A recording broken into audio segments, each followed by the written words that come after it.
Hello everyone, my name is Daniel Backer and welcome to Daniel Backer Author. If you haven't heard, I did a rebrand recently, did that in another video.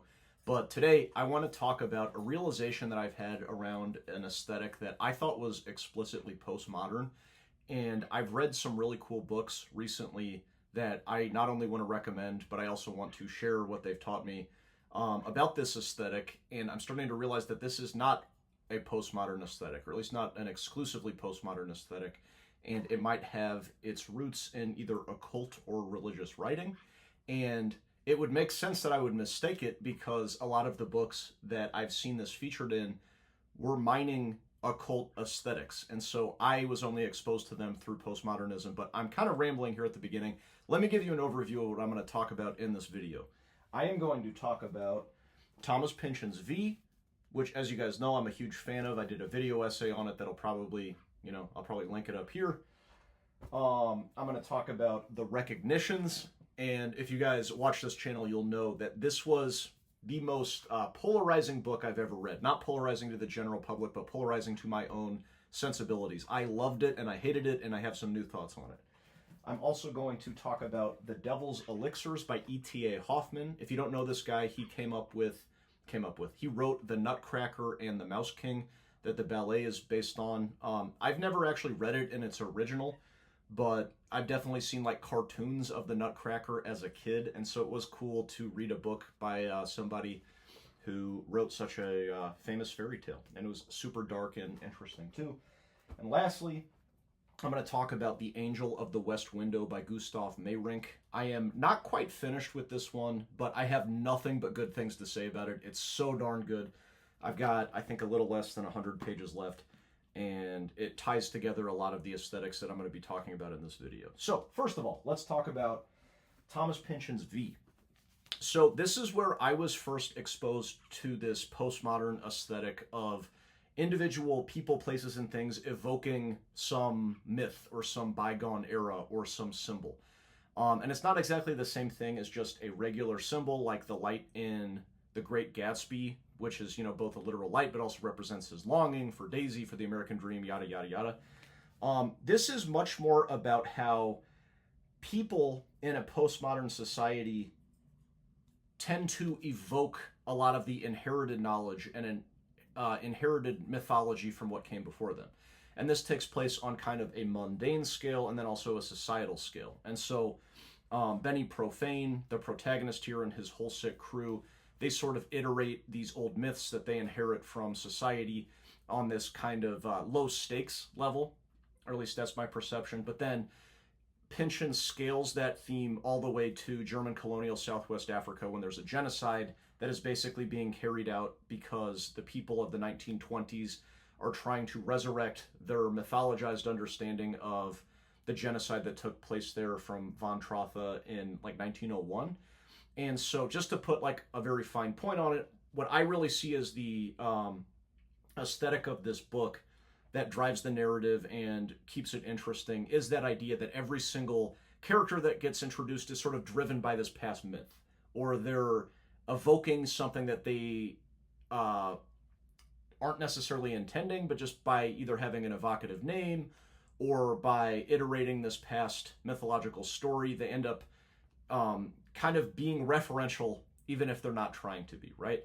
And so this is the aesthetic that gives V a lot of comparisons and similarities with the Recognitions by William Gaddis. And so I would say overall, the aesthetic is more well or coherently executed in the Recognitions. And I had a really interesting experience reading this book because I read this after Infinite Jest and Gravity's Rainbow, which were just peak postmodernism and just two of my favorite books I've ever read. And so when I came across this in the first 200 pages, I was like, oh my gosh, not only does it evoke the grandiosity and the grandeur and just like intelligence of those two of my favorite books, but it actually does it in, I think, a better way.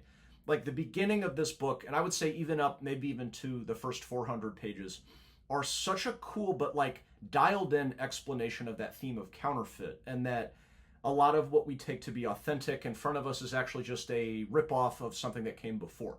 And so even though it's not exactly the same aesthetic as V, it feels very similar. That there's that repeated mention of that woman who looks like George Washington, right?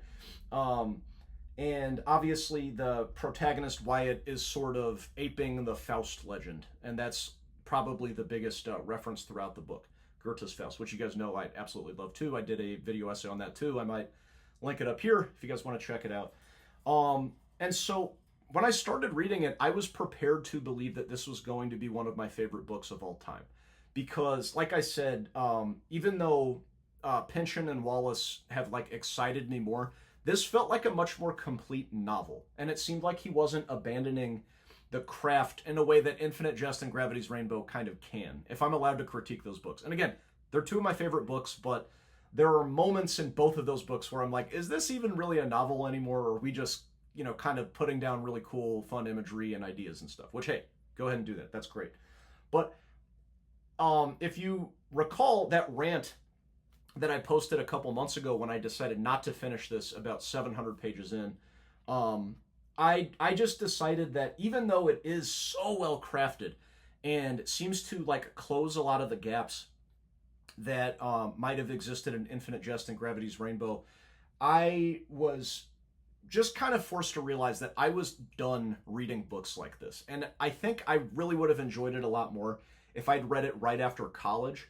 Whereas my just tastes as a reader have really changed since then. And I'm not as interested in the huge maximal books. I'm kind of about the 200 to maybe 400 pages on the top end, just because I'm living in New York City. And, you know, you can hear all my excuses. But the real actual critique I have of the book, if I'm allowed to critique it, is that by page 700, I simply did not care what happened anymore. Because I was so invested in the premise and the aesthetic, and that seemed to be completely abandoned for hundreds and hundreds of pages to follow what felt like a very autobiographical experience of just these artists in New York having these long dinner parties. And like, unfortunately, all of the scenes that I was supposed to look forward to, such as Wyatt returning home to the parsonage and kind of having this glossolalia, really dense references where he's just vomiting out all these like religious themes and stuff. And then the lightning strikes the barn, left me completely dry. It was just tedious. I hated the party scenes. I hated all the artists. So by the time we returned to Wyatt's narrative, I was like, you kind of lost me. I really don't care anymore. And so I'm not telling you not to read the Recognitions, because plenty of people love it. And like I said, the highs of this book are some of the best writing I've ever read. I just think, unfortunately, as a one-time read-through experience, I am kind of done reading books like this. And really the main point of talking about it, though, was just that it was that same aesthetic that I fell in love with V. That everything has this kind of like enormous literary backdrop or this inherited mythology that comes along with it, okay? And that's something that I'm super interested in. And I had a shift in perspective on it when I picked up The Devil's Elixirs. Okay, so I want to give a little bit of background on how I came across this book before I dig into like the aesthetic that I saw in common with V and the Recognitions and The Devil's Elixirs, and how it kind of just like blew my mind open and made me realize that this aesthetic that I'd fallen in love with is probably a lot older than what I had initially thought. So, as you guys know, I got super into Goethe's Faust in like September, October of 2023, and it just completely turned everything on its head of what I appreciated about fiction, because I liked the postmodernists that were very deconstructive, and it's difficult to find something that has more credulity and deep belief for spirit and magic and the occult and humanity than something like Faust.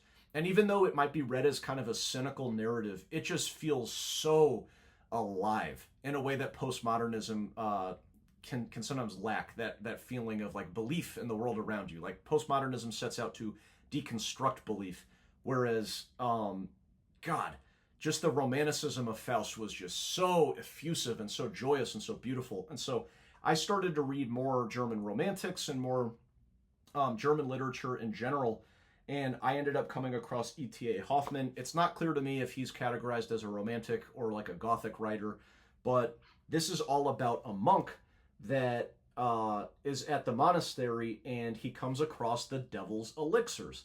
And let me tell you guys off the bat, even though like the devil and the saints and Christianity features in this book, it is not an explicitly Christian story. And if I understand correctly, ETA Hoffman himself was not a Christian. And so I just wanted to say that like, if you are sometimes turned off by religious imagery, as I can be, don't let that make you skip this book, because it's super cool, and it seems like he's more using that as window dressing in order to talk about these spiritual, occult, and even evil tendencies that humans can have. So it's got a very intricate plot.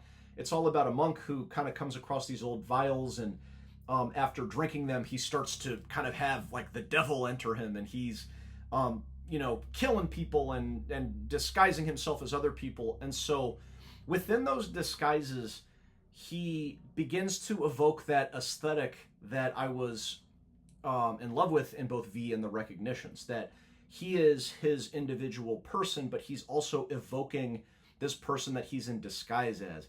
And even though his name is not Medardus, he takes on the name Medardus. And so like, I forget if they even give us his real name, but within his identity, he already has this kind of secondary identity applied on top of it.